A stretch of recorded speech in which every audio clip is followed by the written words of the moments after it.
Welcome to 5 Minute History, where every week we tell you interesting things from history in about 5 minutes.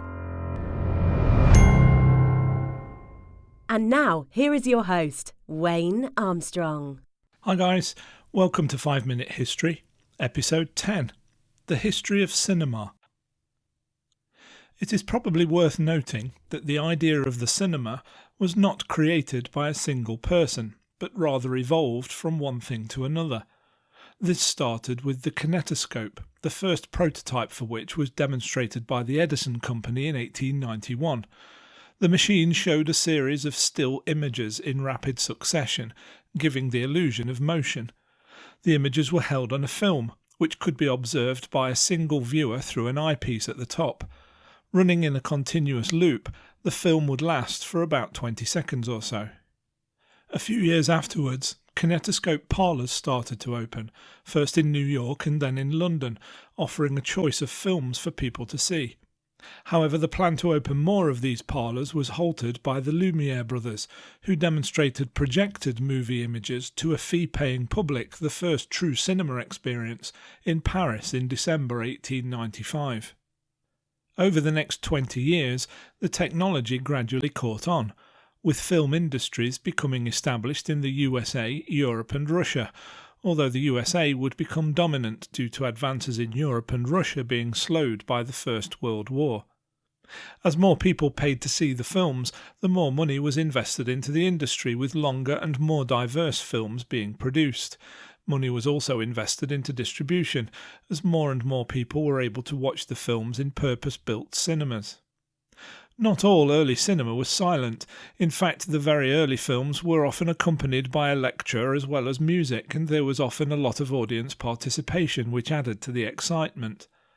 The first attempts to synchronise sound with the film used phonograph technology in the form of either cylinders or discs.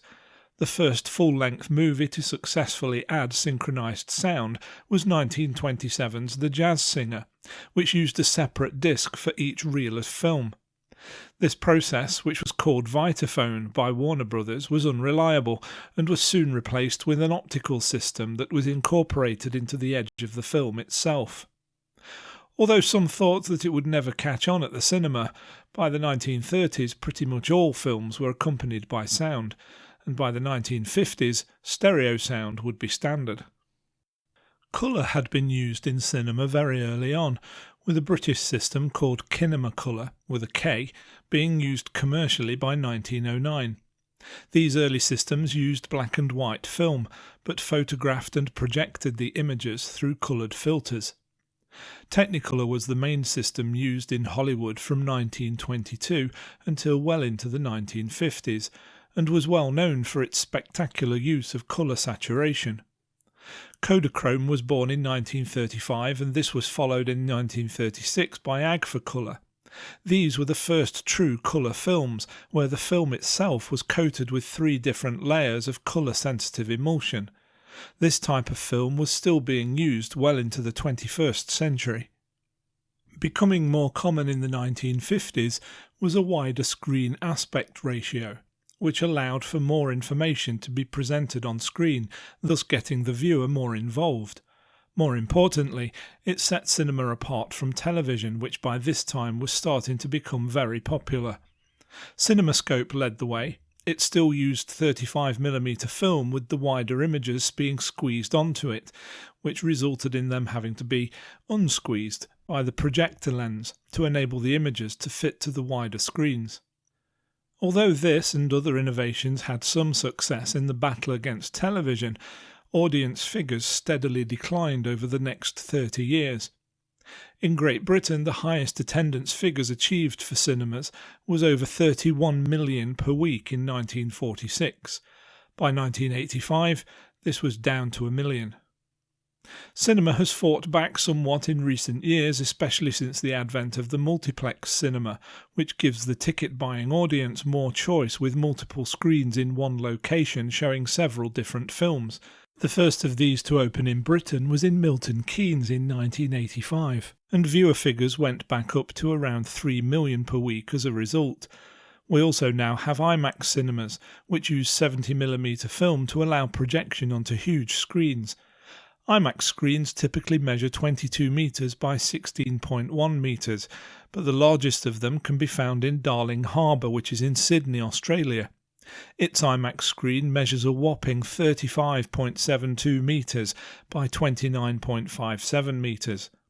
Films are also often shown in 3D, which gives the viewer a totally immersive experience, especially when coupled with IMAX. Probably the biggest relatively recent innovation in film production is the introduction of digital technology, especially for providing special effects and for animation. Over the past 20 years, a trend towards digital technology has started to see fewer and fewer movies shot on traditional film.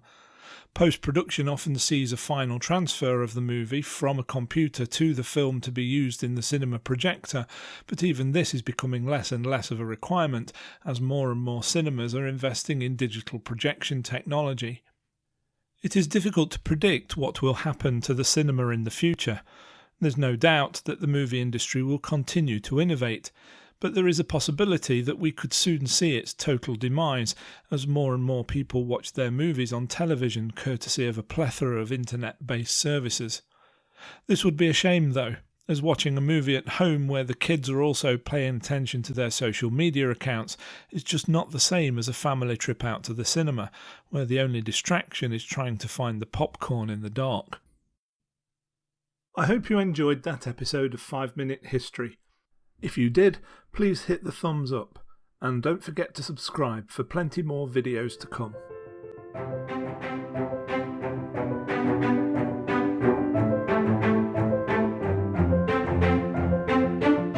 Thanks for listening to 5 Minute History at www.5minutehistory.com.